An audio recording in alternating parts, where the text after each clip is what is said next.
Okay, everybody, welcome to the 9th Annual Municipal Finance Conference and our first online iteration of that conference.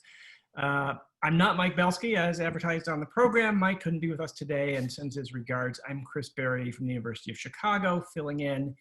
And I would say Mike's loss is my gain. I got a chance to read these papers. They're terrific.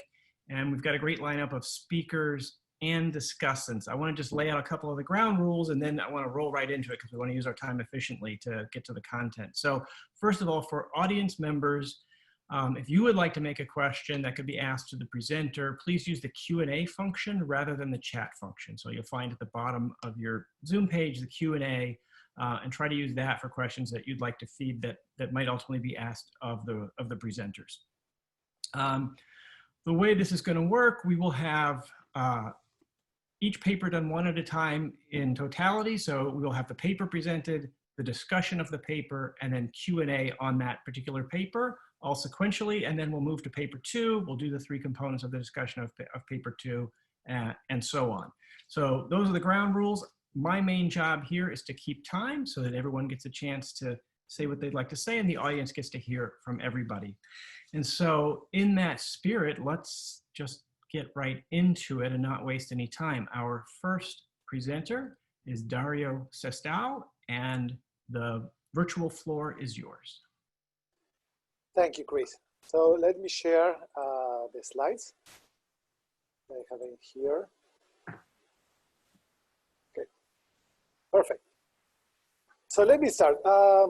So this paper is Specialization Investments and the Market Power in the Underwriting Market for Municipal Bonds. So let me first show you this heat map of the top 7 to top 12 underwriters of school bonds. This is a plot from another paper of mine. So what you can see here is that these underwriters, like the top 7, between the top 7 and the top 12 underwriters in the whole US for school bonds, they're not really competing with each other in every state. There are clear, it's clear that there are some state barriers, entry barriers, that they give them local power. So for a comparison purpose, I put below a plot of how this map, this heat map would look like if they were actually competing with each other in every state. So you can see the difference is big. So they are like, these state barriers are strong. So eventually that leads me to this question. So what are these barriers, right? They are so strong.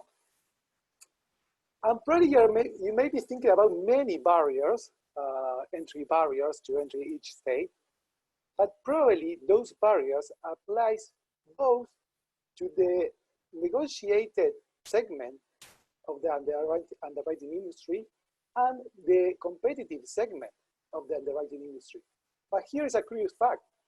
Underwriters specialize either in competitive sales or negotiated sales in each state, which means that the entry barriers are different by sale type.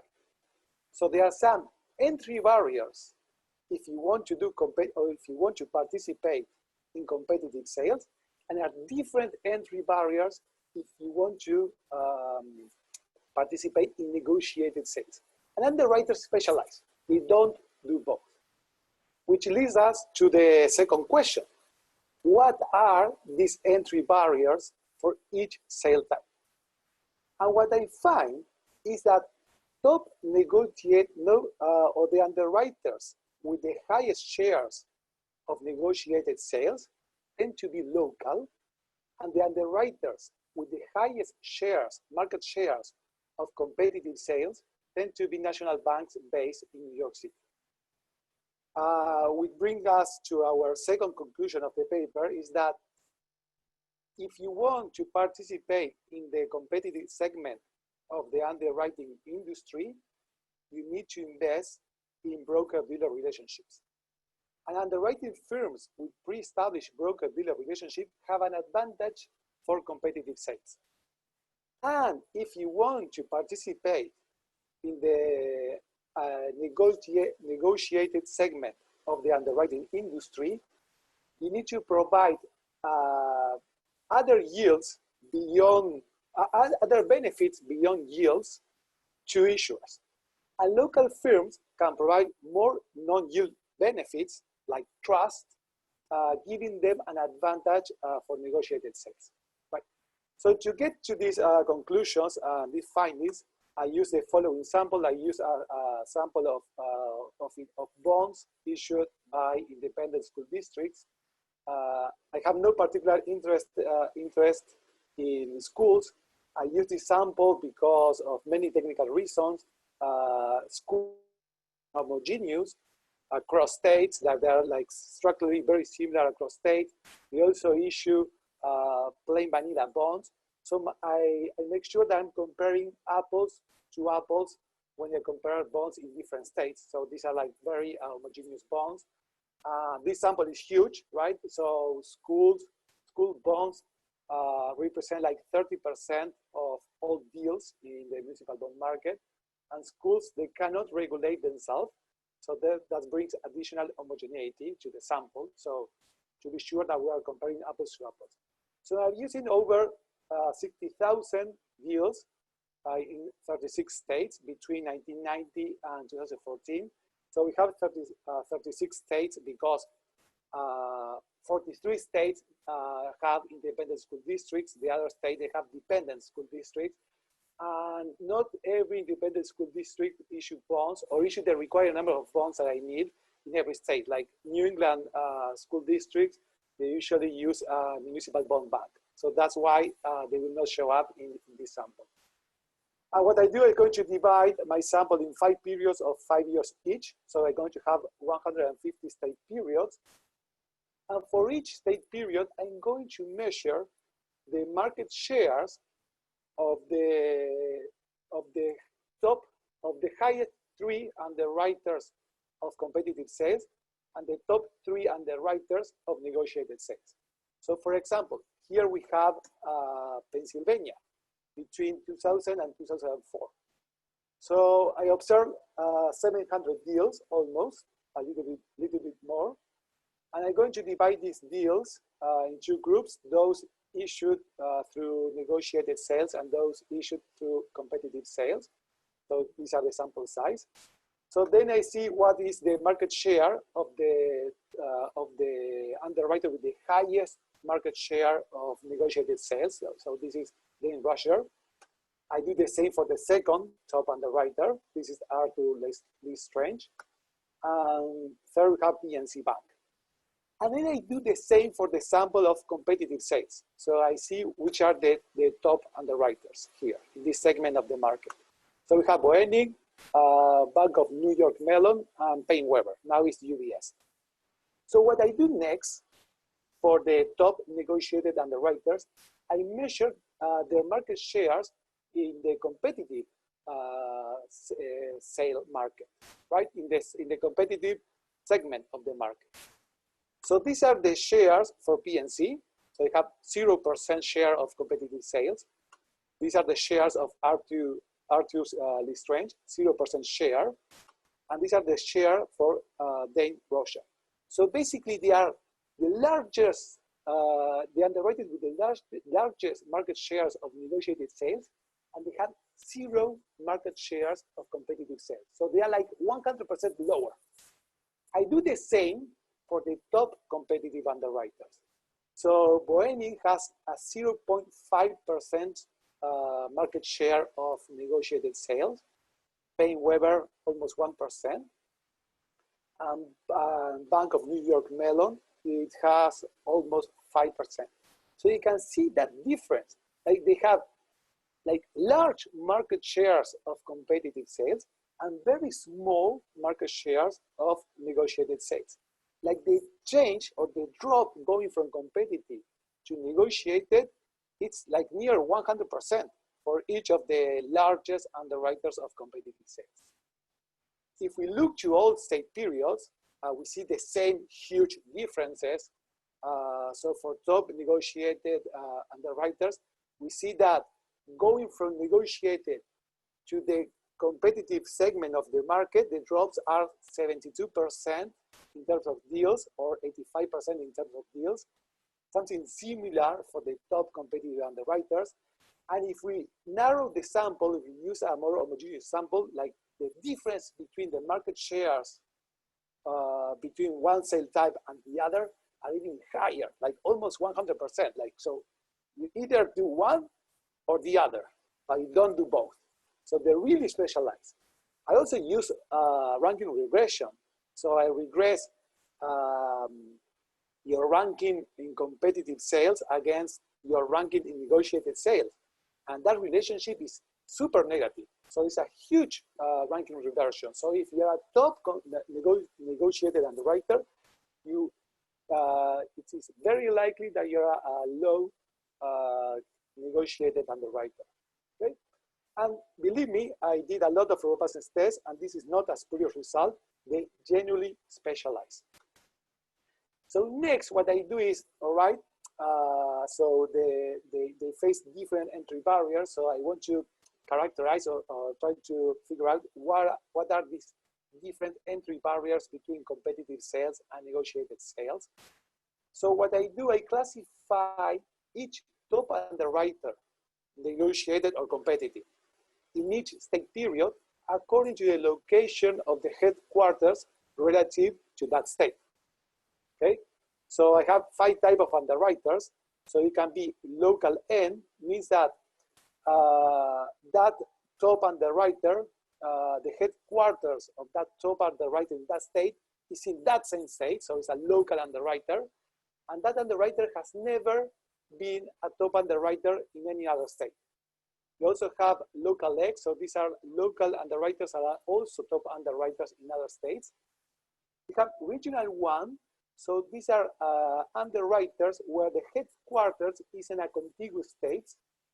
You have regional 2, so you have you have a state where the top underwriter has the headquarters in a state with 2 state border separation, so almost contiguous state. And then I classify an underwriter as national if it is none of the above. So in the chart, in this table that you have at the bottom of the slide, I divide. So I have the top 3 negotiated underwriters in each state period. So I see what is the distribution of these underwriters according to their type. So how many are national, how many are regional 2, regional 1, local X, and local N. And I do the same for the top 3 competitive underwriters in each of the 150 state periods.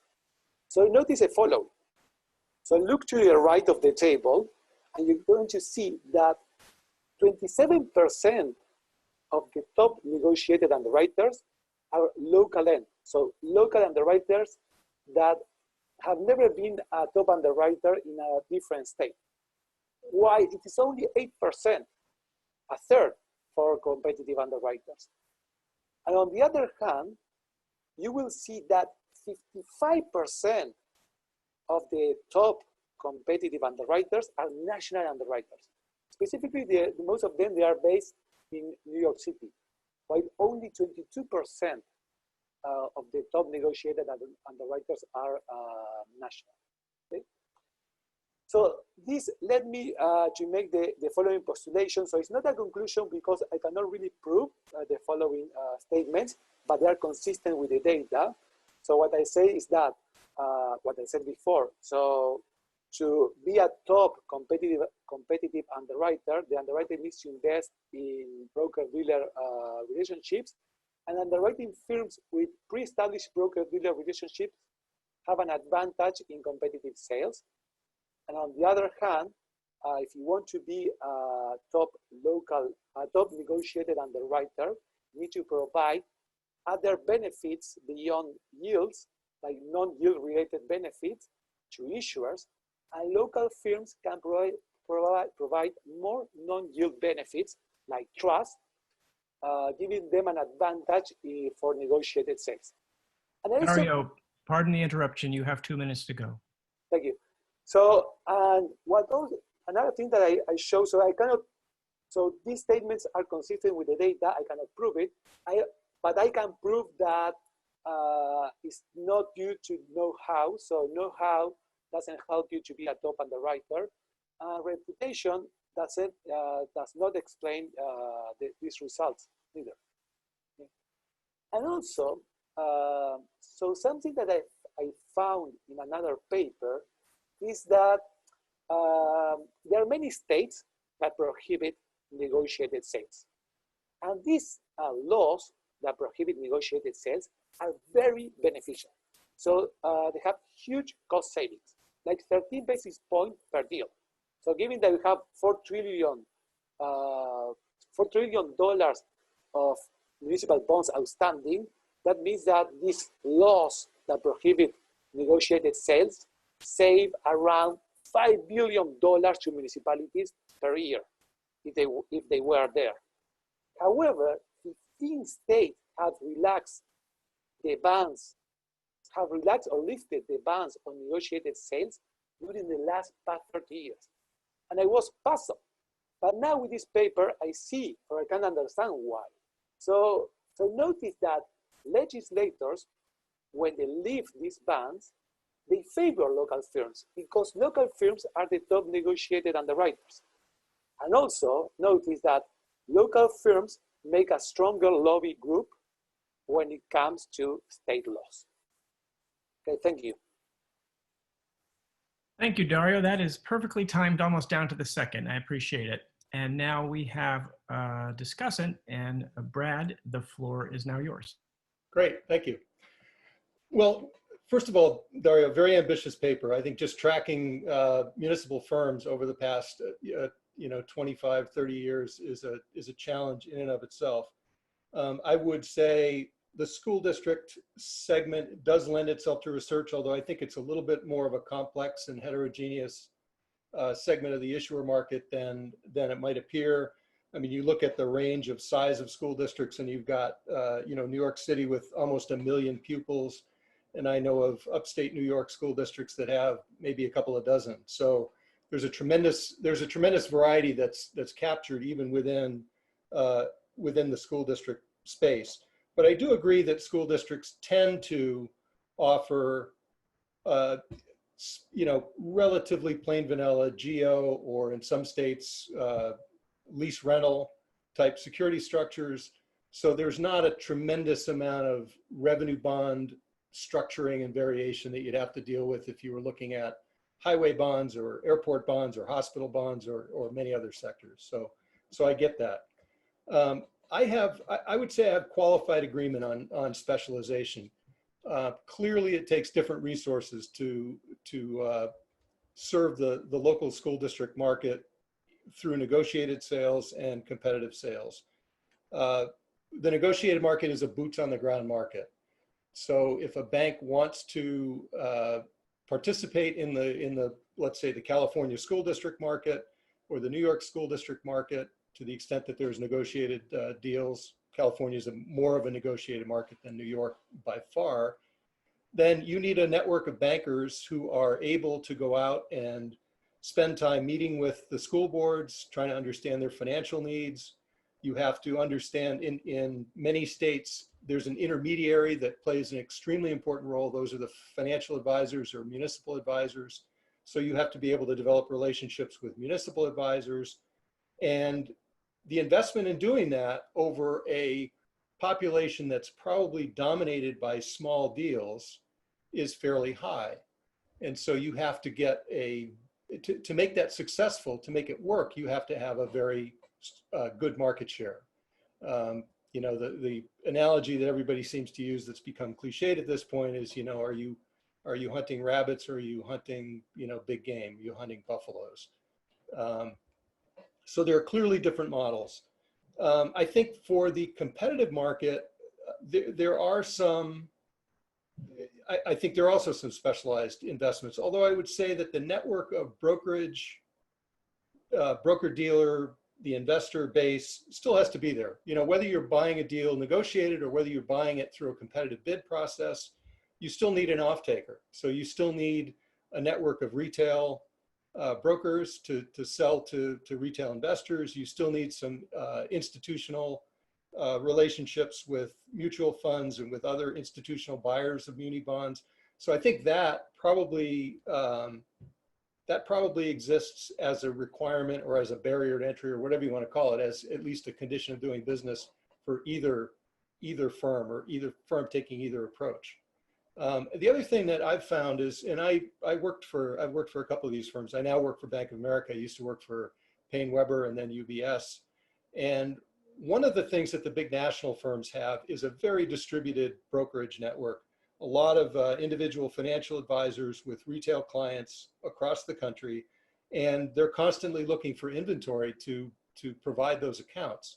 And in order to get that, they have instituted not only competitive bidding from New York, but at Payne Weber, we had an office in Philadelphia that did competitive bids. We had a big trading desk and broker sales desk in Southern California, at one point Seattle, Chicago, Dallas. So a lot of the national firms are national in some respects, but are local in other respects, because they do have a lot of local investor base as opposed to the institutional investor base, which is more national. If you're Fidelity or if you're Franklin or if you're Vanguard, you're buying bonds from all over the country. And to the extent that Bank of America or UBS or JP Morgan has a relationship with those buy-side clients, they can feed bonds from any geographic location and sell them successfully. The one thing I was curious about in your report is how you, or your analysis is how you treat the role of selling groups and syndicates, because you might have a lead underwriter on the negotiated side, you might have a lead underwriter on a syndicate competitive bid, but often those syndicates will involve many other firms. And even for the middle-sized deals in the space, there are going to be selling groups for the negotiated bids. So there's a little bit of fog, I think, that gets introduced when you start looking at the firms that are actually taking down the bonds and actually putting the bids in for them. Mergers and acquisitions have obviously made it very difficult to track firms over time. You see the name; it's almost a museum of firm names that you encounter when you look back to 1990 or 2000 even. There's also a great deal of mobility across firms. In California, for example, we've seen consolidations, reconsolidations. A team of bankers who do local school district deals may defect to another firm and take the market share with them. So there's a challenge there, and just trying to keep track of who those relationships belong to. They may belong to the firm. They may belong to some high-powered bankers who've invested an entire career in understanding who the municipal advisors are and who the issuers are. Just a couple of other things. Again, very interesting. Like all good papers, it generates probably more questions than it answers. But I was a little confused in the way you wrote about you talk mostly in this presentation about transactions driving market share. I'm also interested to see, again, given the heterogeneity of deal size, kind of how different firms might specialize across the spectrum of deal size. I know that in the firms that I've worked for, we'll buy a lot of competitive bids. We'll do a lot of negotiated deals, but we're not going to go look for deals that are sort of below a cutoff. And we're not going to invest in building relationships with issuers who are not relatively frequent presenters in the market. And so there's probably some more complex segmentation that drives this, in a more nuanced way. The large issuers go back and forth. New York State might issue competitive deal with its sales tax bonds, and then it'll decide to do a negotiated deal. And it might do it because of market conditions, volatility, spreads. It might do it because of a refunding analysis that it wants the bank to provide, which is kind of the value added that negotiating a transaction can offer. It might be because they want to issue a new credit and they want to get a lot of feedback from bankers and investors that goes very deep on how to structure the bond and how to get it rated. And so there's a, there's a complexity there as well. And I would say also, what is a little jarring in reading about the specialization, although as I said, I basically agree with where you're coming from and the rationale, but B of A has led the national rankings for competitive deals for 28 years running. And in the last 5 years, I think we've been #1 in negotiated as well. So yes, there are specializations. Yes, there are differences of approach, but you've got some firms that seem to move fairly fluidly across those lines. And finally, I would just, toss out the question. I think it's really interesting. What are the implications of market power? I guess I'm kind of, what does concentration of having 3 or 4 top underwriters mean for issuers, taxpayers, and the general public? But anyway, thank you. Interesting paper, very thought-provoking. Okay, thank you, Bradley, for your comment. So regarding heterogeneity, yes. So the security of this, so there are not many type of bonds that the school can issue. Like they cannot self-regulate. So the state says like this is the type of bond you can issue.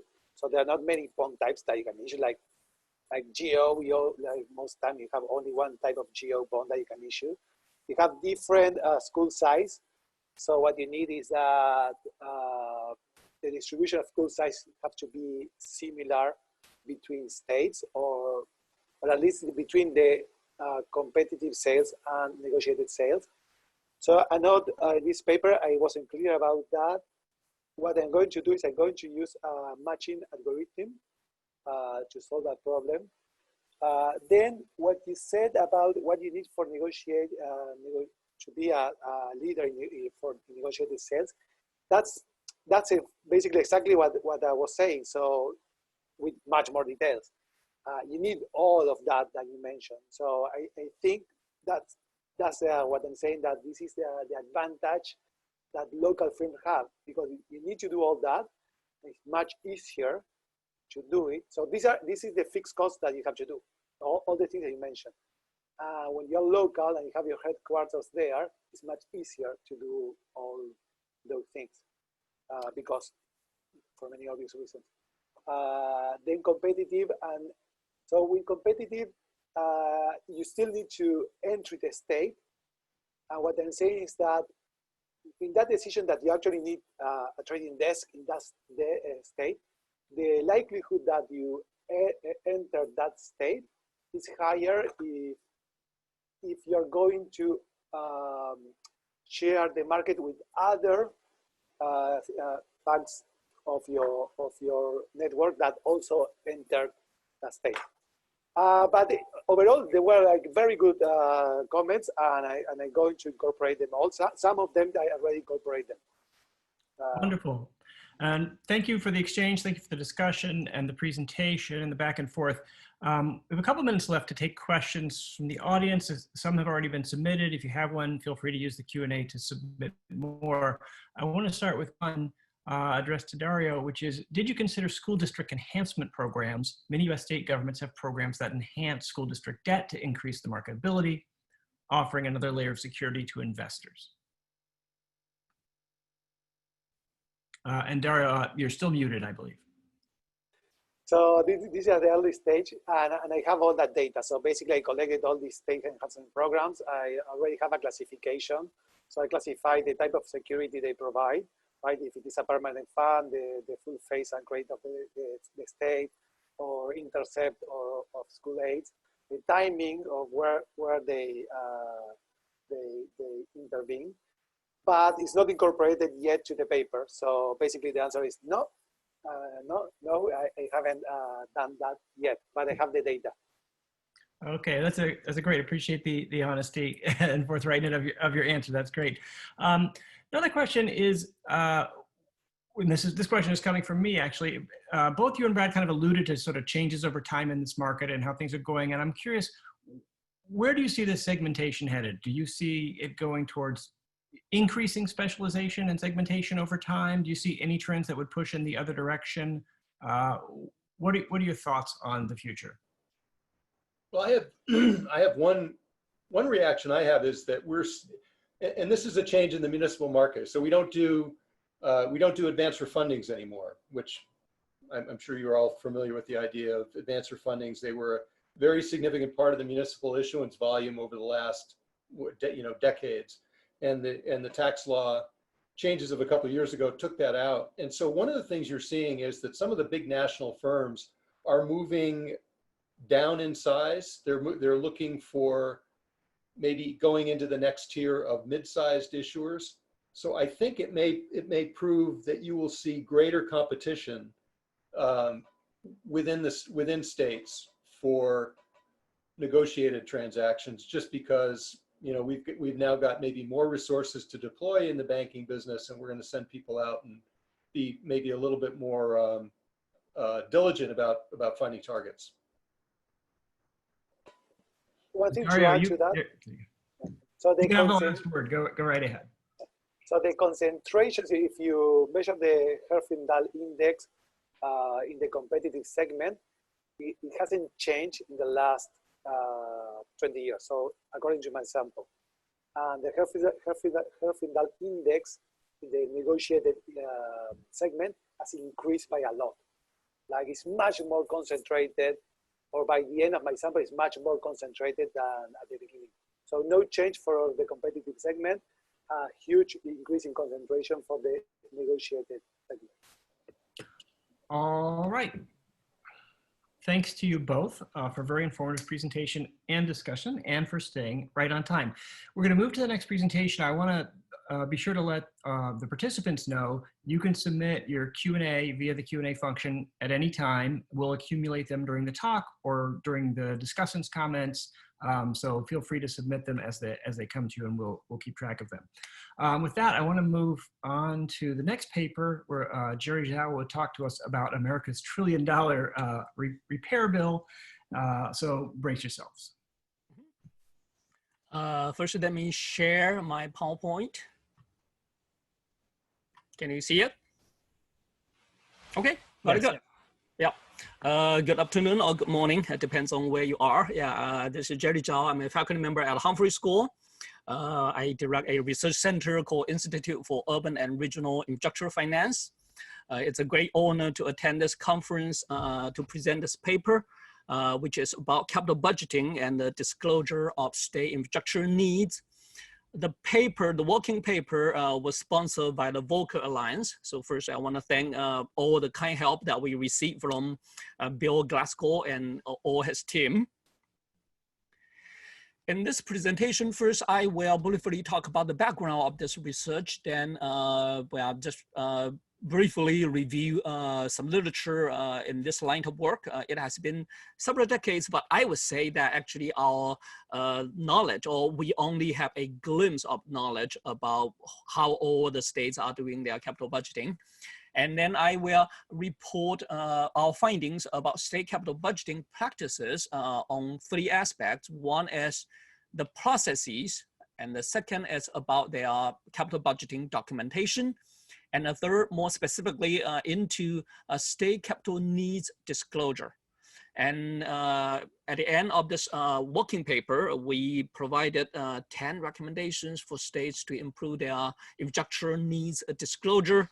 And we have some concluding remarks.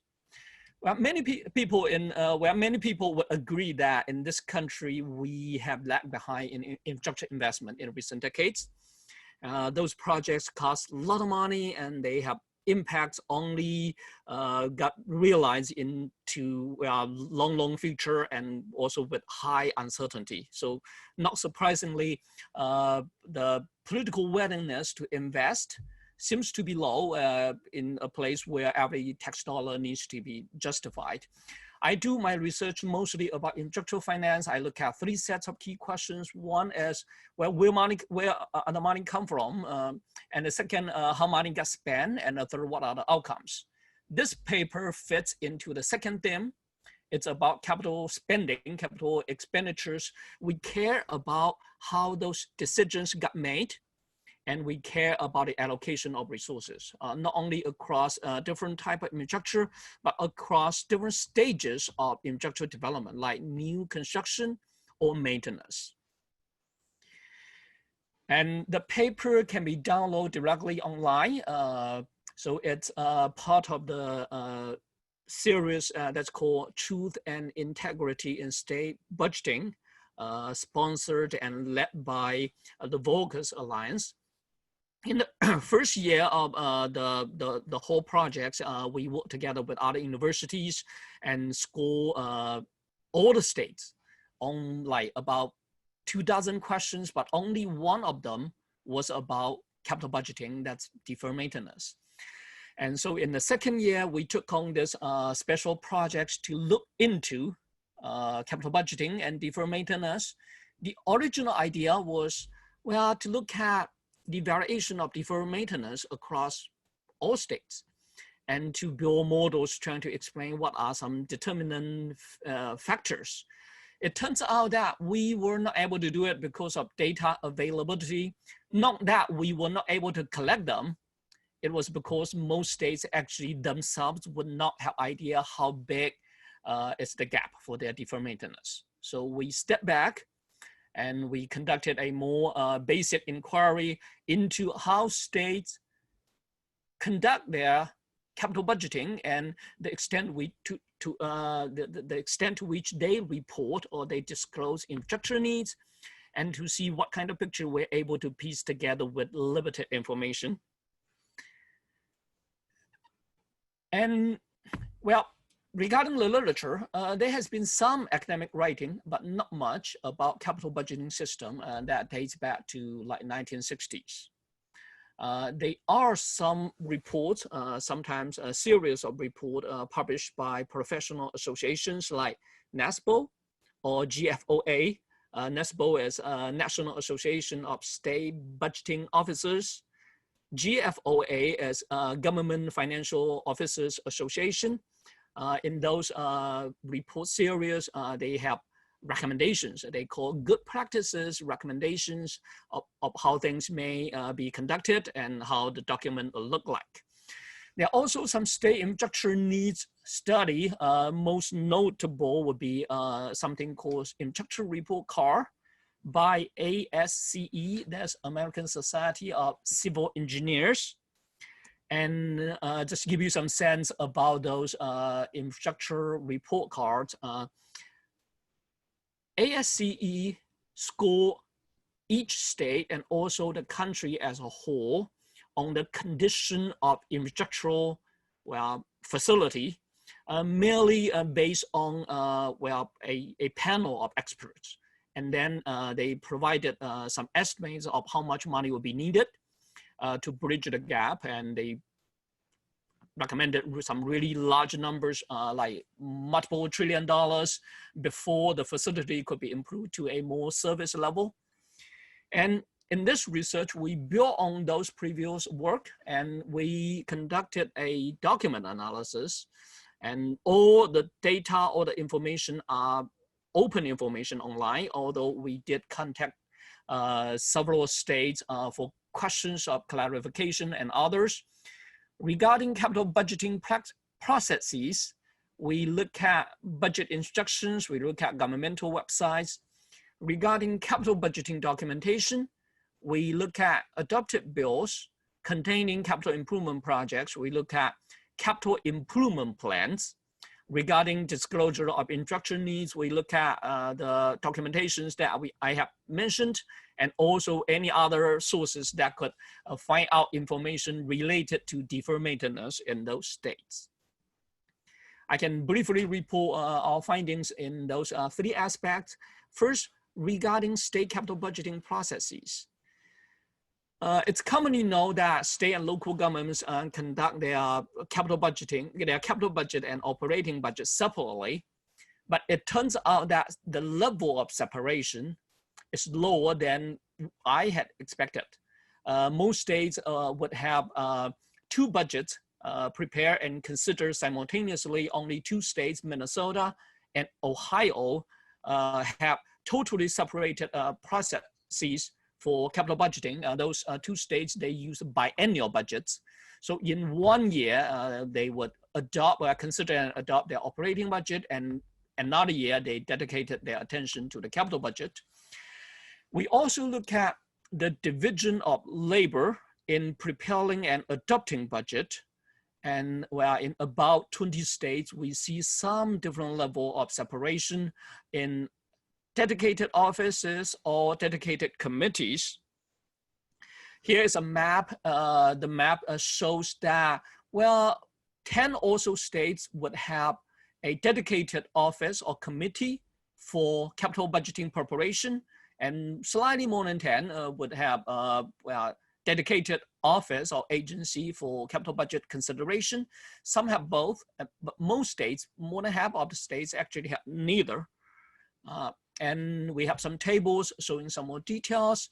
In this one, it shows the 11 states with specific office. That's for capital budget preparation. We see some patterns. Sometimes you would have a office that's as a subdivision under Department of Budget, Department of Finance. Sometimes they may have an office that's under Department of Administration or Department of General Services. So those are about budget preparation.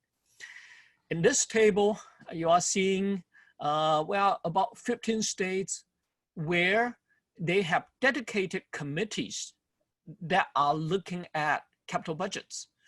And we see some patterns. They may be committees or subcommittees that are reporting either to the joint committee or may be reporting to a budgeting committee, appropriation committee, or bonding committee. And in many states, actually, they have those committees in both parts of the Congress. We consider really important for a state to have some dedicated office or committee for capital budget, because, well, otherwise it's easy for them to lose attention and, well, when things get tough about how to balance budget, state budgets in the annual or biennial operating budget processes. And the second regard, it's about the documentation. In terms of capital budget, we found that about 30 states would have individual documents that are called capital budgets. In 13 states, they only have capital budget as individual section or individual subsection in their overall budget. And in 7 states, capital outlays actually are shown only as individual line items in one overall budget book. So the separation of, well, the level of separation is actually really low in those 7 states. Regarding capital improvement plans, those are widely adopted in among states right now in 36 states and also in DC. One important distinction is whether they are using something that's called centralized capital improvement plan, which include improvement plans or infrastructure needs across multiple sectors. They're put together, they're compiled together. That happens in well, 10 to 15 states, in a handful of states. And in other states, if we look at the second column in this table 8, here it's actually only part of that table. In many states, they only have so-called capital improvement plans that's prepared at an agency level. No central office has the responsibility of putting them all together. That would be quite a limitation. For the states that have centralized capital improvement plans, where we are seeing the list here, we look into some details. How many years are covered in those CIPs, and whether they connect their capital improvement plan to their state capital budget, and to what extent their coverage is comprehensive. In typical states, actually, they only cover like state administrative buildings, even if they mention they have some kind of capital improvement plan. We also look into some details like whether they prioritize different projects, whether they display funds, whether they show what kind of financial sources could be used to support those needs and how much will be their funding gap.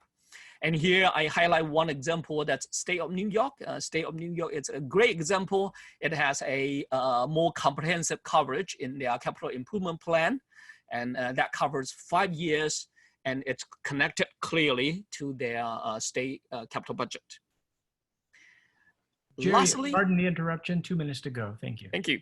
Lastly, we are about the state injunction needs disclosure. And we noticed that actually many states don't use the terminologies consistently in their documents. So first we need to get those concepts straight. So injunction needs would be the whole thing. And then that would include additional construction, would include operation and maintenance, would include deferred maintenance. Typically, annually, only operation and maintenance is the part that's get fully funded. Additional new construction or deferred maintenance, both could get partially funded. And the part that's not funded will be the gap. And in this research, the key focus will be the gap that's associated with deferred maintenance. We noticed that where among the states that have deferred maintenance reported, where many are inconsistent, incomprehensive, and not systematic. By inconsistent, we mean that in some states, they actually report deferred maintenance, but those are only the part of deferred maintenance that got funded. Here we're seeing a small list of states where they report injunction needs. And here we are seeing a list of states that report some information about deferred maintenance, but mostly incomplete. California is one of the better examples. It has complete, comprehensive information of deferred maintenance, and it amounts to, well, when we compare it to its annual budget, it's almost like 40%.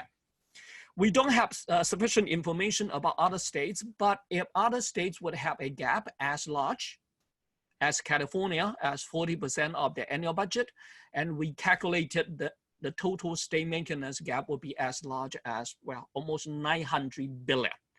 Adding to the state, the federal maintenance gap, the total will be well beyond $1 trillion. So that's what we get the title of the report. And we recommended, we have 10 recommendations, fall into 3 subsets, about budgeting processes, about documentation, and about injunction needs. And that may bring to the conclusion, well, overall, capital budgeting system matters. We found that there are a lot to be improved about state capital budgeting practices. And we overall recommended more separation in processes and offices. We recommended more standardized capital budgeting documentation. We consider really important to improve disclosure on injunction needs and gaps.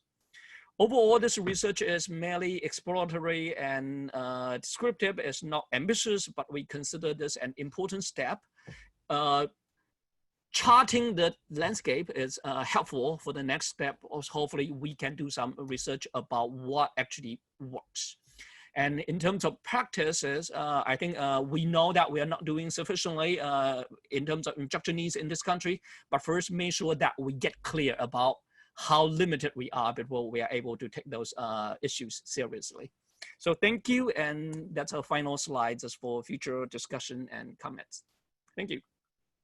Thank you very much, Jerry. And we will move right on to Preston Avalek, our discussant. Preston, the floor is now yours. Thank you. Thanks very much for having me and for the opportunity to read this really interesting paper. Really builds on good work that comes out of the Volcker Alliance that really focuses on state and local government finance, which, as I think we're all experiencing right now, is incredibly critical. We are on the front lines of delivering services, but don't have the ability to finance them right now.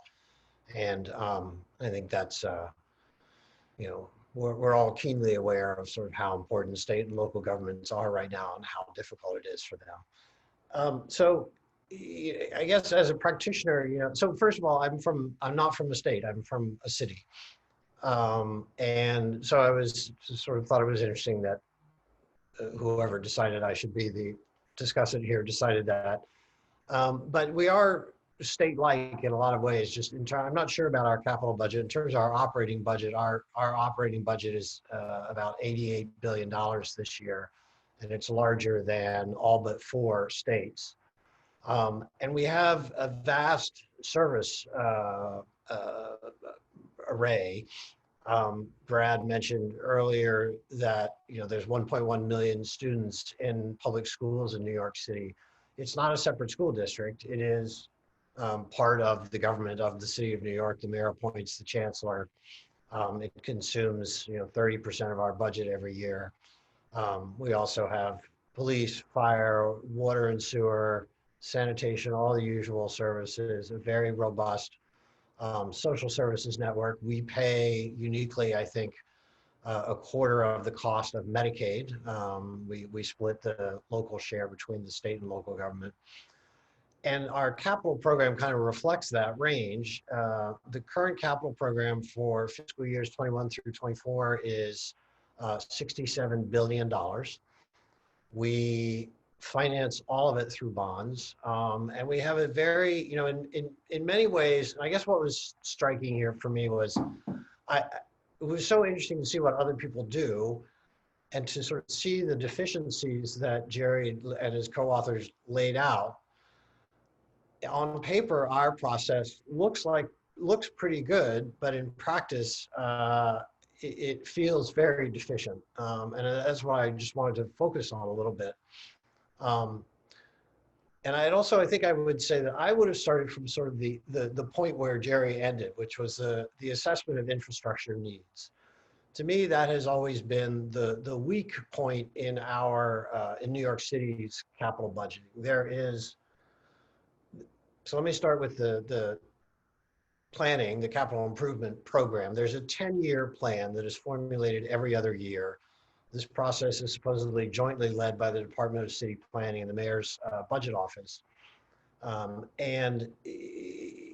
that sounds great. We have a 10-year plan. There's city planning is involved, and it should, in theory, really be thinking strategically about our needs, looking out 10 years.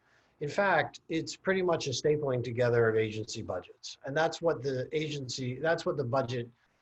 capital budget is, even though it is all collected at the Office of Management and Budget. The capital budget is issued by the Office of Management and Budget.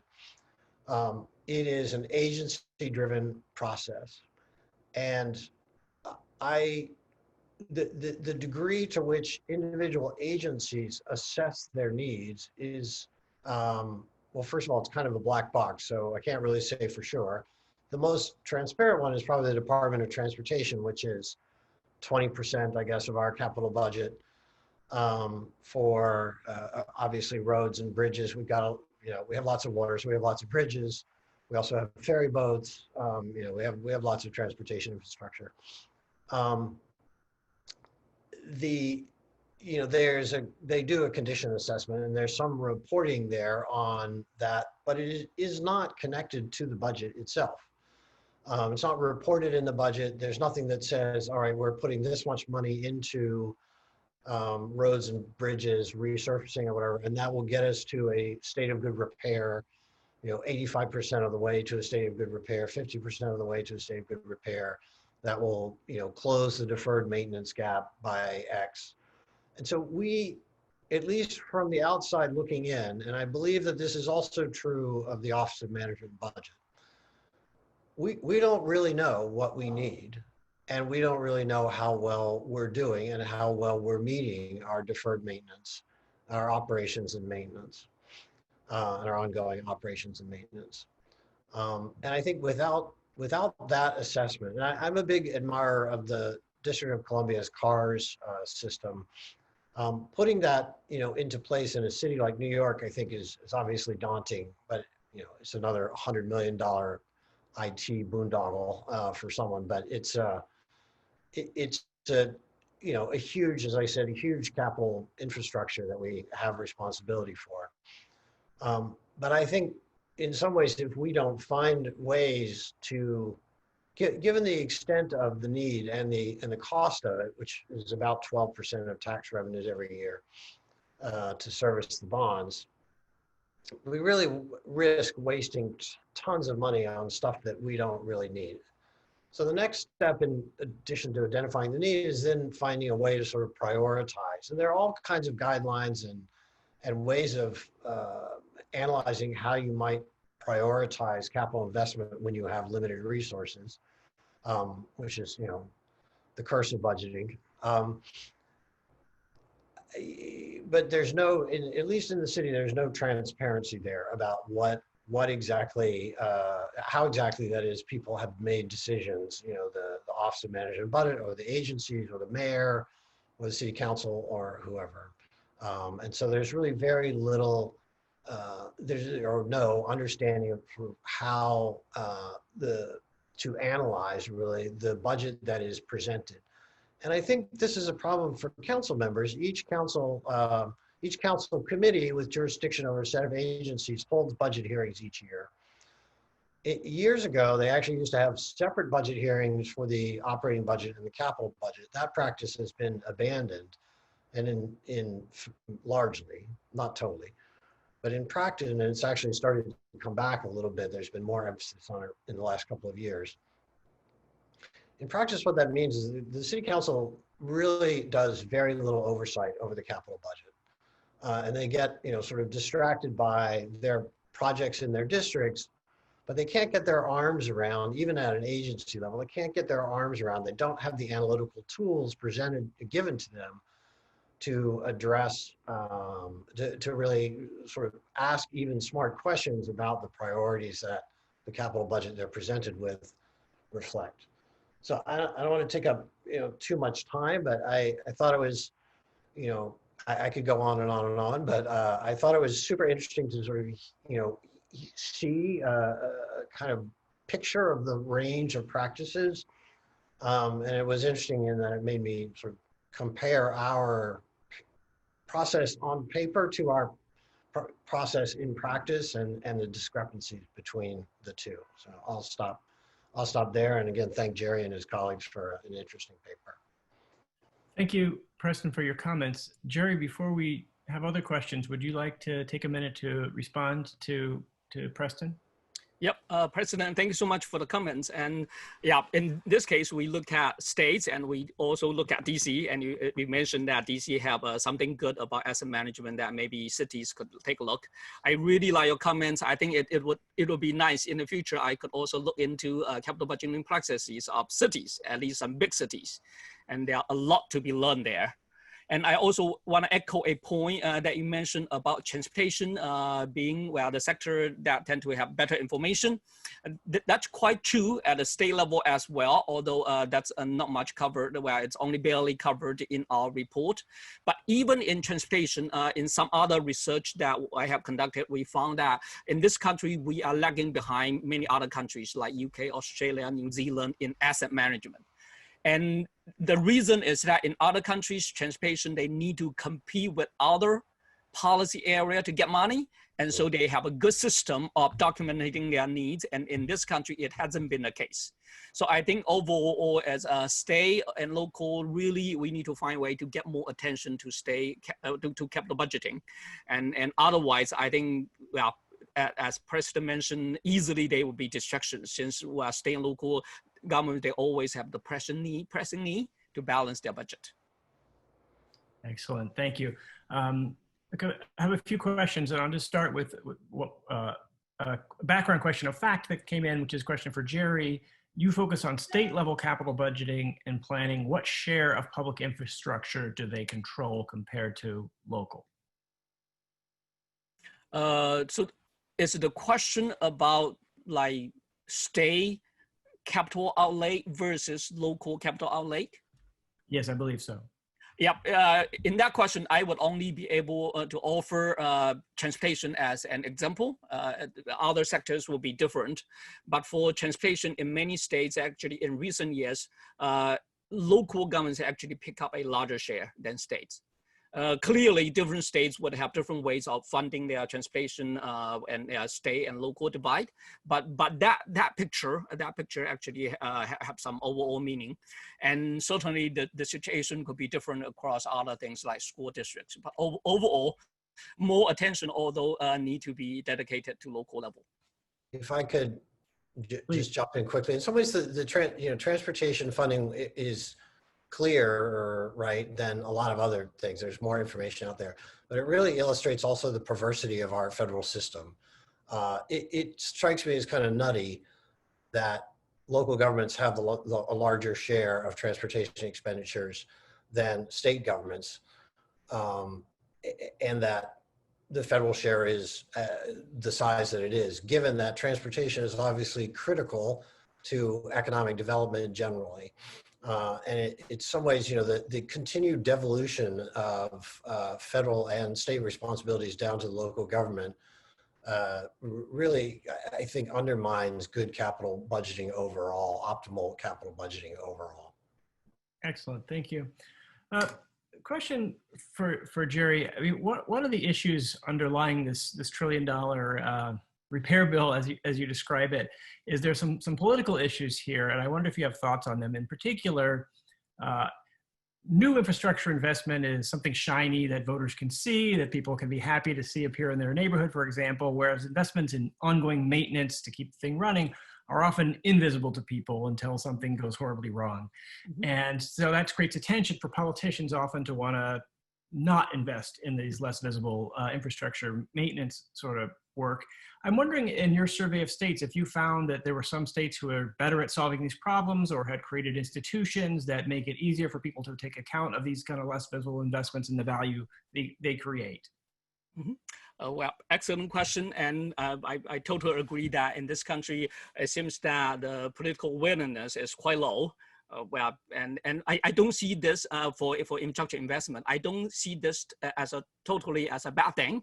It actually comes from two sides. One is, well, state and local governments really need to be held accountable to taxpayers. So when they want to spend additional dollar, they need to justify that. That's the good thing. And the downside is it's actually really hard to demonstrate the value of infrastructure beforehand. Those would have benefits in the long run. They are uncertain, and they are dispersed to a lot of different localities and a lot of people, and unevenly. And I think I could think about two ways maybe to help bring up that awareness or also the willingness to invest. I think I noticed that, again, using transportation as an example, some states, they have been, or localities, they have tried ways to tie specific tax decision through direct democracy, like through public referendum, and they are tied to specific projects. And while we know that in this country, it's really hard to raise state fuel tax to get more transportation funding, but many cities has been successful in getting money for transportation or other infrastructure projects through local option sales tax. If they can make a good connection, where if you are willing to pay more, you get this, otherwise you don't. So I think this is helpful. So that's one aspect. Another aspect is, actually, I think it's the burden on us, on researchers. I think overall, well, hopefully there will be more people and we can do better research to demonstrate the benefit, the value of infrastructure and how those benefits got dispersed. And Thank overall, you. I think that would be helpful. A role for us researchers. I appreciate you ending with that. Thank you. And Preston, I think one of your comments really highlights one of the benefits of this conference, and I hope you and Jerry will have a chance to talk at some point afterwards. I really liked your observation about how the system works on paper versus in practice, and then often we as scholars can only see how it works on paper. And so I bet you have lots of thoughts to pass on to Jerry about how to get beyond that to how it works in practice. And I hope you'll continue your dialogue. We should move on. Our next presenter is going to be Simon Wu, who's going to talk about competitive bidding in municipal offerings. And Simon, the floor is now yours. Thank you, Chris. I'm going to share my PowerPoint. Can you all see it? So this paper is about competitive bidding for primary offerings of municipal securities. As many of you would expect, when an issuer decides to go with primary offering of municipal bonds using competitive bidding method, competitive offering method, it is in interest of issuer to solicit as many bids as possible from underwriters or syndicates. The thought process is, when you get more bids, when underwriters compete with each other, it's in the issuer will benefit from selling the bond to the most advantageous price. However, there has been very few research actually in this area to verify this, seem like, very fact-based, research to verify this, hypothesis. There was one paper by Brooks, Strassen, and Cohen that was, using the competitive bidding data from 2005 to 2011, but they're not really looking into how many bids it get, for each of the offering.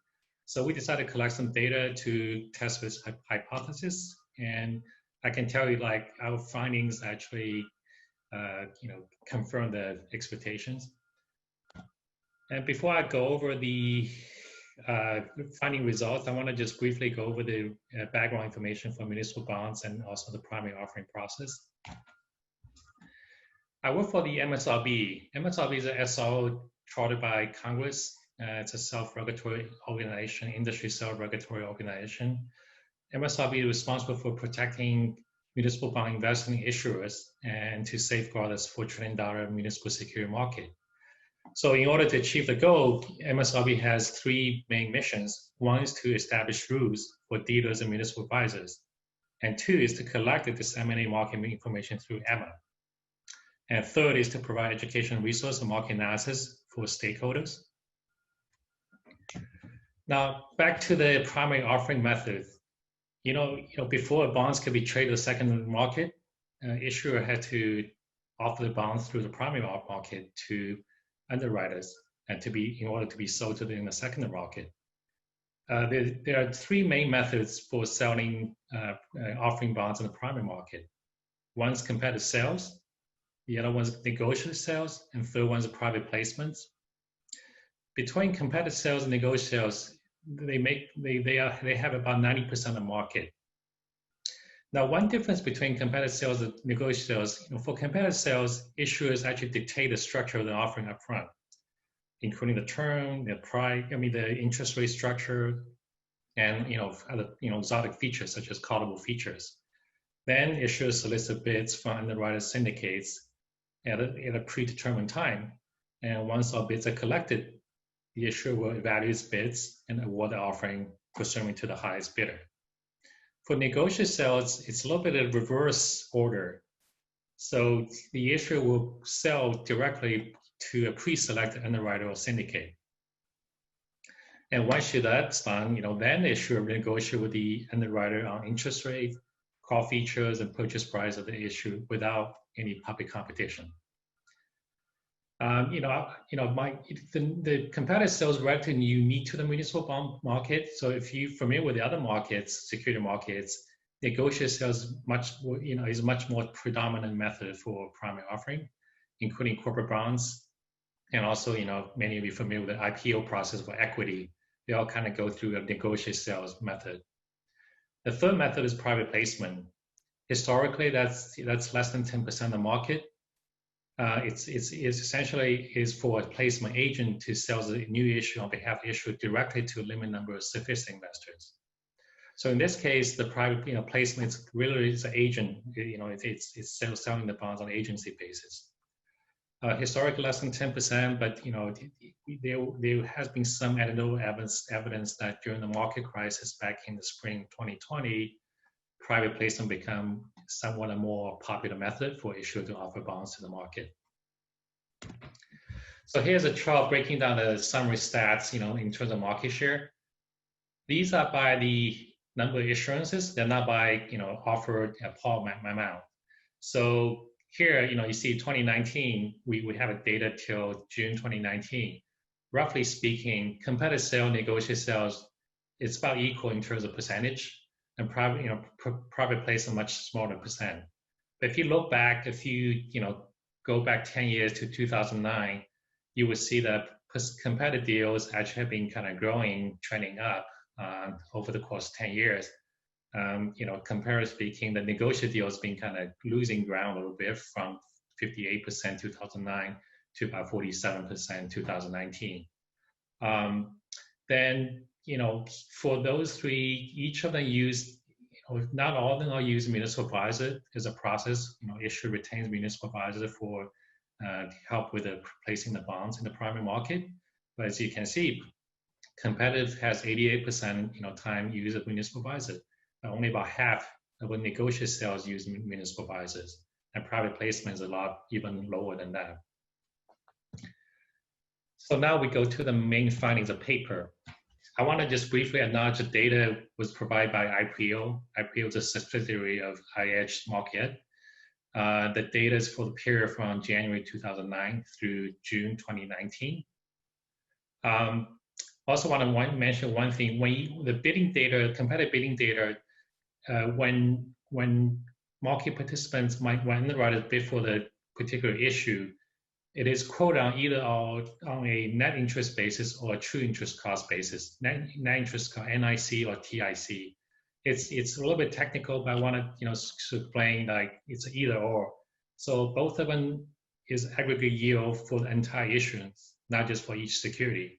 But NIC does not account for time value of the money, and TIC does. So there's a slight difference between the two when they quote for that.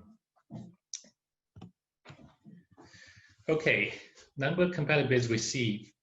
So if you look at the 10-year span from 2009 to 2019, the number of bids on average has gone up.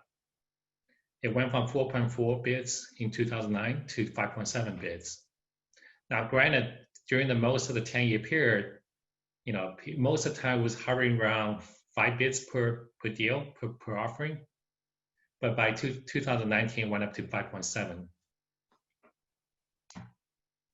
So now, we're also interested in looking to, hey, maybe the overall number of bids have gone up, but what about these segments of, offering?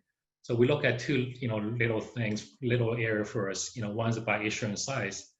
It's indeed true that large offering tend to receive more bids than smaller offerings, but interestingly, all size receive stable to slightly larger number of bids over the course of 10 years. So it's not like, some offering have less bids over 10 or the other have more, but they all kind of trending slightly upward, stable to slightly upward. The next, we look at a location. This is just looking to particular offering, which state it's located. It doesn't have to be state issued general obligation bond. It could be just a locality in a particular state. We look at a state with the highest, per capita income versus, a lower per capita income, and largest population states versus lowest population states. Again, all four groups of states have experienced gradual rise in the number of competitive bids received over the course of 10 years. And the other interesting fact is, the offering located in the states with largest population or the highest per capita income did not necessarily see more bids than offering in states with smallest population and lowest per capita income. So that may be a little bit surprising, but that's what the data says. Then last thing, we want to put all these together. We run a regression model. So obviously, in addition to the offering size, location, that sort of thing, there are lots of idiosyncratic characteristics of the bond offering. So we try to control all in one regression model.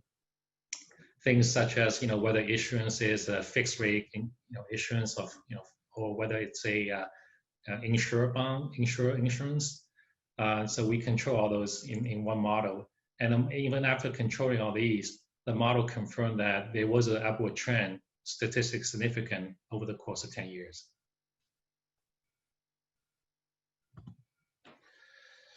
Okay, the next thing we're looking is the, so you say we have 5 bids per offering, right? I mean, how do the bid price compete with each other? So I measure in 2 ways. One is that looking to the median spread between winning bids and what I call the least bids, which is the least favorite bids. And for that measure, if you can see from 2009, it was 38 basis points wide. But by the time it gets to 2019, it's only 18 basis points. And the other measure I do is called, measure distance between winning bids and cover bids, which is the second best bid. And by that measure, the gap also shrank. It went from 7 basis points in 2009 to only 2.5 in 2019. So those two actually shrank quite dramatically and then kind of persistently, I would say persistently over the course of 10 years, if you can see that from the chart. So you may wonder, what could be the reason? So, I talked to some expert from the industry, and some people mentioned low volatility, perhaps one reason, or maybe low interest environment. When interest rates so low, maybe there's less room to spread out. But I should mention that between 2010 and 2019, obviously before this year's crisis, for those most of 10 years has been consistently low in volatility, low interest rate environment. So that cannot be the main explanation for this. So I offer another potential explanation for this. That is, with technology advancement and also more information transparency in the market, and maybe because there's so much, in the market that a potential bidder will be able to use all the information to value bonds more precisely. So over the course of 10 years, you see, even though you're still getting the same five bids, but maybe the bids price have become using the more information in the market, and they have become more clustered together than they used to be. So next thing I look at is the primary offering spread. So this is measured by the winning bidder yield, difference between the winning bidder yield and the initial reoffering yield, which is the yield that the winning underwriter typically sell to place the bonds with the investor. So the margin is essentially the profit that the winning underwriter would be making. And on the other side of the coin, you can also view that would be the a margin that the issuer would pay to get a bonds placed to the market. So if you look at a measure on TIC base, true interest cost, on non-weighted basis, 10 basis points. For NIC, it's 13.7 basis points. So what I also did is weighted by principal amount. There you see the margin shrink quite a bit, right? It went from 10 to 6 for TIC based quotes, and for NIC it went from 13.7 to 2. So that tells me that the larger the amount issuance size, they tend to have a much smaller primary offering spread. And that kind of makes sense because you think the larger issuance tend to be issued by state general obligation bonds, for example, they tend to be more well-known. So therefore, it's much easier to place the bond, resell the bond to the market, and therefore underwriter could charge a much slower offering spread to sell those bonds. Simon, pardon the interruption. 2 minutes to go. Thank you, Chris. So next chart, that on both sides. So I look at it, that gets the main focus of this paper. Is the more bids better, right? So I compare the number of bids we see versus the primary offering spread. Here, it doesn't matter, whether bond quote on NIC based or TIC based, they all have a very dramatic downward slope. Again, this is just one-on-one, it doesn't control for anything. So when you get one bid on TIC, the primary offering spread 36 basis points. And when you get 10 bids or more, the primary offering spread is only 10 or 2 basis points or lower. On the TIC side, it's less dramatic, but it's still pretty dramatic. When you get one bid, you get 19 basis points for primary offering spread. But when you get 10 bids down to like 7 basis points, if you get to all the way down to 18 bids, it's only down to like less than 2 basis points. So again, like a lot of things, you said, well, maybe we should control for everything. So that's why I ran another regression model here. So the model control for all the idiosyncratic characteristics of each bond issuance, such as whether bonds insure, whether it's a fixed rate, whether it's a general obligation bonds, and all those things. And even after controlling for all those characteristics, it is still statistically significant that the more bids you get, the less primary offering spread it is. The model have a predict value here. Essentially, all else equal, if you double number of bids, it would save you, if it was 20 basis points to begin with, it would become 18.9 basis points. When double number of bids, basically means that if you used to get one bid, now you get 2 bids, or if you get 2 bids, now become 4 bids. So you say, well, 1.1 basis points is not huge, but if you put in the context, if it's a $50 million issuance, that essentially saves about $5,400 interest costs per year. And again, this is just doubling the amount of bits. If you go 1 bit to 3 or 4 bits, then the saving will be obviously a lot bigger, and the shrink in the primary offer is probably a lot bigger. Now, one other thing I want to point out in the regression model, which is not a focus, is paper. I putting the whether issuance uses a municipal advisor as one of the variable on the right-hand side. So what's interesting is, usage in municipal advisor is statistically significant that it will lower the primary offering spread, all else equal. So, this is kind of, again, not too surprising, when you always wondering why issuers retains a municipal advisor, do they get anything out of them? I'm sure they get a lot of things from municipal advisor, but this is also one proof here that when you retain municipal advisor, for whatever reason, it leads to more bids and also lower primary offering spread, all else equal. And that should be it. Thank you. Appreciate that. Thank you very much, Simon. And we have a discussion, Jill Jaworski. And Jill, the floor is now yours. Great. Thank you very much. Good afternoon, everyone. I was really pleased to have the opportunity to speak on this panel today because, once I got an opportunity to review Simon's paper, I was just really pleased with the results overall. I am a municipal advisor, and so I am regularly in conversations with my clients about what type of sale they should engage in, whether it's competitive or negotiated. And, our firm has we have a lot of clients. We spend a tremendous amount of time working with our clients on their offerings, and all the data that we have and a lot of the research that has been done in the past has indicated that when you have what we would think of as a relatively standard structure, a highly rated credit with a simple bond structure, nothing as complicated as often advanced refundings used to be, things like that, but something that is not going to change during the bid, and is an easy credit to understand, that those credits are going to price better using a competitive method than a negotiated method. We've, certainly been telling this to our clients for a long time. A lot of the data that, has been published and the papers that have been published on this are older. We haven't seen one in recent years, but we believe that trend continues. And so Simon's paper, I thought was really useful in that it tracks some very specific things, and particularly this issue with the number of bidders and the decreasing spreads really says that that competitive market is working even more efficiently than it used to. So while we have seen credit spreads compress an enormous amount, and we think that the spread between competitive and negotiated is likely to be less than it was when you look back a decade, 2 or 3 decades ago, we think it's still there. And I think seeing that the market is working even more efficiently is just it's a very positive outcome. And I think, very good for our clients who, many of which are doing competitive deals. I do want to note, for a lot of transactions, a competitive deal is not necessarily the answer. Generally, that's related to complexity and to the credit quality of the issuer. We do see this as issuers have lower ratings, worse credit quality, that usually the negotiated method is better because we call those essentially more story bonds.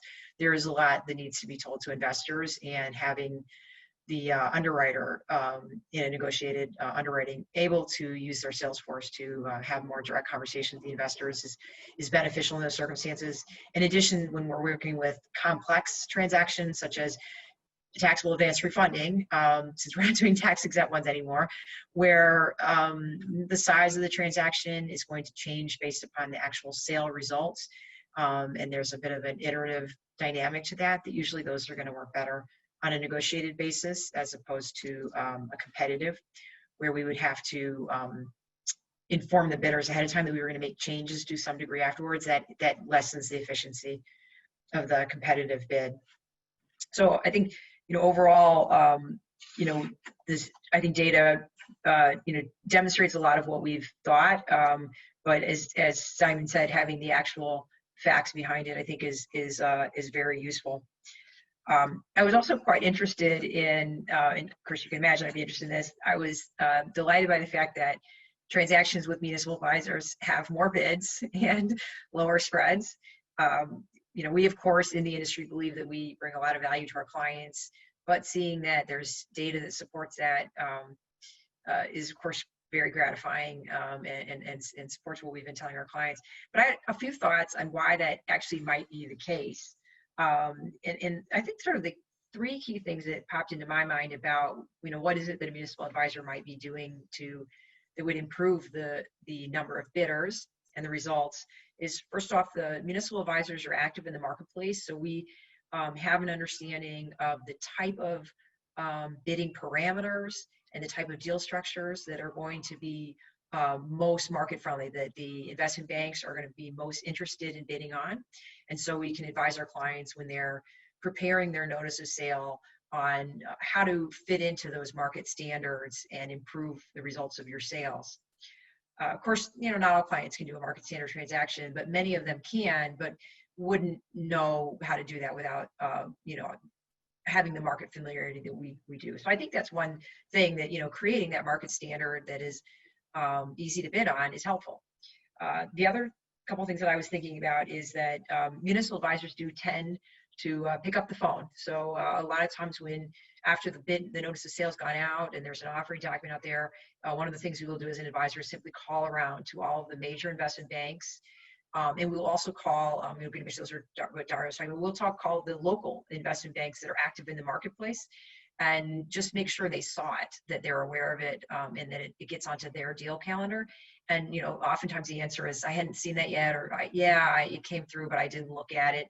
And so I think that nudge gets more people to participate by picking up those documents and looking at them a little more carefully. And then the last thing is, one of the things that a municipal advisor often does as a competitive transaction is we field a lot of questions. And to me, it has always been surprising how many questions we field at the absolute last minute.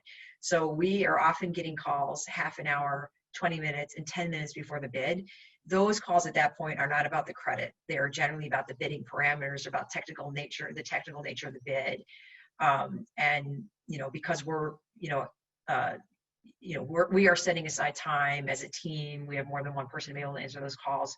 We can get all those things answered. Whereas I think if you're an issuer and you're doing it on your own, you might not be able to field those or answer them as well. So I think there's some real distinct things, and those will come to mind that maybe explain some of why those deals do better with the municipal advisor.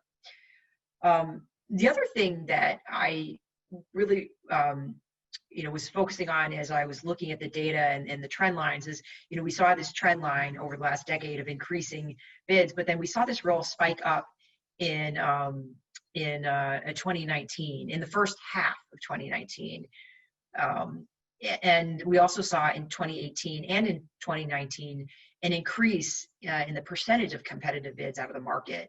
And that kind of circles around a major event in the municipal market, which was that comes after the tax law change that, as Brad pointed out earlier, prohibited the the ability to do a tax-exempt advance refunding.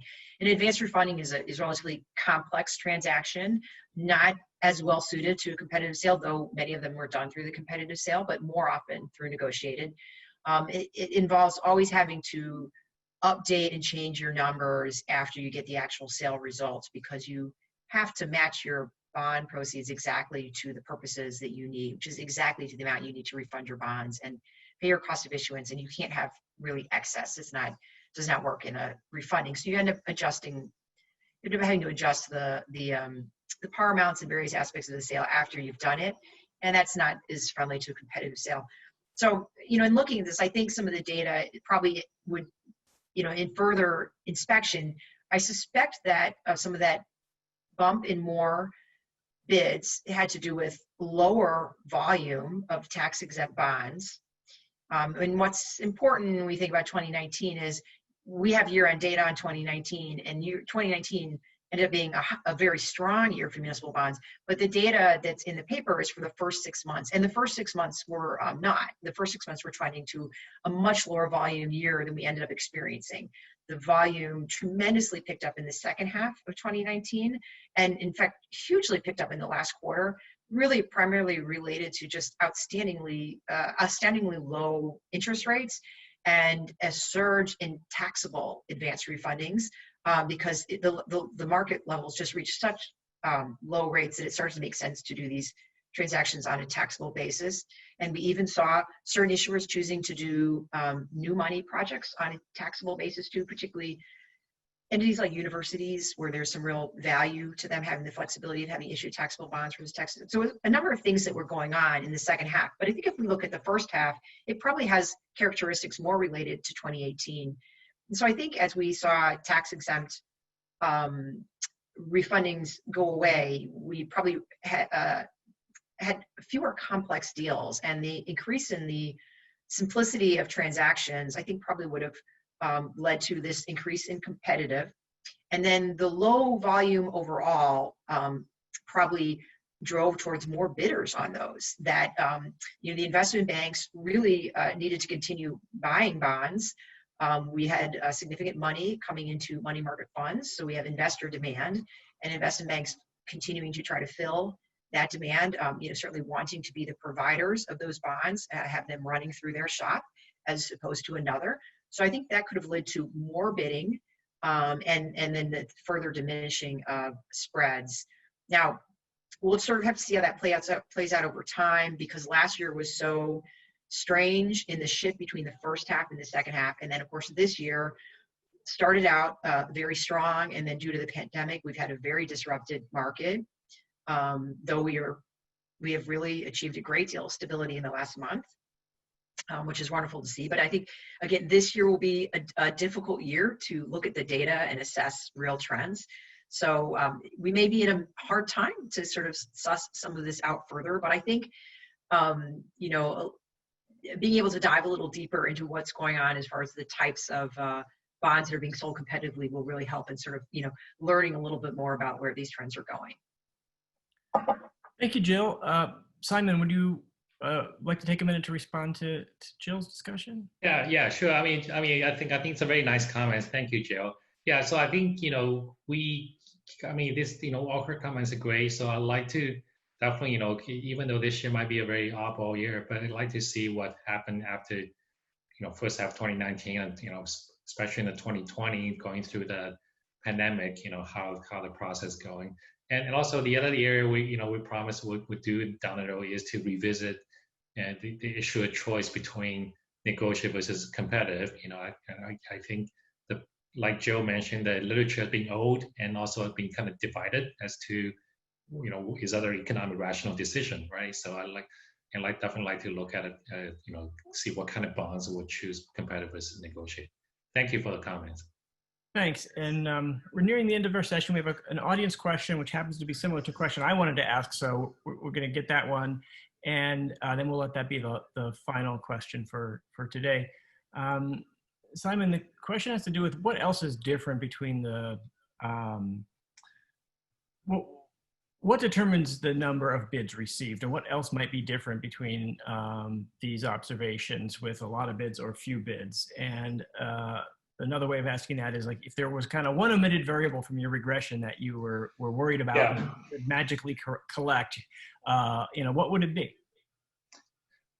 So you're talking about, like, other than what's already been captured in the model? Yes, you control for a number of factors, but surely there are some others out there that you wish you might have been able to control for that might account for both the spread and the number of bids received. Yeah, there are a few kind of exotic sort of bond feature that I was not able to capture in the model. One is that, whether it's a bonds, have a callable feature. So what's complicated about that, we do have a data for each security, whether it's callable or not. But when they bid for it's bid for the entire issuance. What we found is, even within the same issuance, there's some securities, some QC numbers are callable, some are not. So that make my task a bit difficult how to consider the whole issue, because bidding is not for the whole issue. But that would be I'm going to guess that bond with a callable feature probably going to receive lower number of bids just because that's another complex factor to it. Then, I mean, I think there could also always be something else. I think as you see, R squared is probably between 0.50. It's not the highest, but it's not pretty good. There could be also difference over time, right? I mean, I run the model altogether, but that could be on some year, the relationship is stronger the other year maybe something else. Like if I run the model for 2020, and like Joe kind of alluded to, probably not going to be finding very different results just because it's a very weird year. So,